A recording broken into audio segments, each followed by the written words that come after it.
இவர்கள் அனைவருக்கும் வணக்கம். தமிழ்நாடு பள்ளிக்கல்வித்துறை மிக முக்கியமான அரசாணை ஒன்று வெளியிட்டிருக்காங்க. அது என்னங்கிறத முழுசாக அந்த வீடியோவில் பார்க்கலாம். அதுக்கு முன்னாடி நம்ம சேனலுக்கு புதிய பார்வையாளர்களாக இருந்தீங்கன்னா மறக்காமல் சப்ஸ்கிரைப் பண்ணிக்கோங்க. பக்கத்தில் இருக்கிற பெல் ஐக்கானை கிளிக் பண்ணிக்கோங்க. அப்போ தான் எந்த அப்டேட்டும் மிஸ் பண்ணாமல் பார்க்க முடியும். சரி, வாங்க வீடியோக்குள்ளே போகலாம்.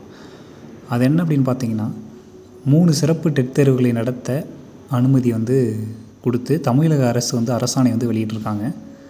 அதாவது அரசு பள்ளி ஆசிரியர்களுக்கு முறைப்படி சிறப்பு டெட் தேர்வுகளை வரும் ஜனவரி, ஜூலை, டிசம்பரில் நடத்த அனுமதி.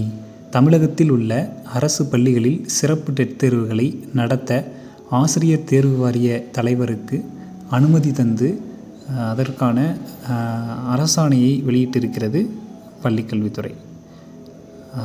ஸோ இதுதான் இப்போ கிடச்சிருக்கிற ஒரு அப்டேட்டு. உங்களுக்கு டவுட்னா கமெண்ட்டில் சொல்லுங்கள். மேலும் இது மாதிரியான டிஆர்பி மற்றும் பள்ளிக்கல்வித்துறை சார்ந்த உடனடி தகவல்கள் மற்றும் அப்டேட்டுகளுக்கு நம்ம சேனலோடு இணைந்திருங்கள். நன்றி, வணக்கம்.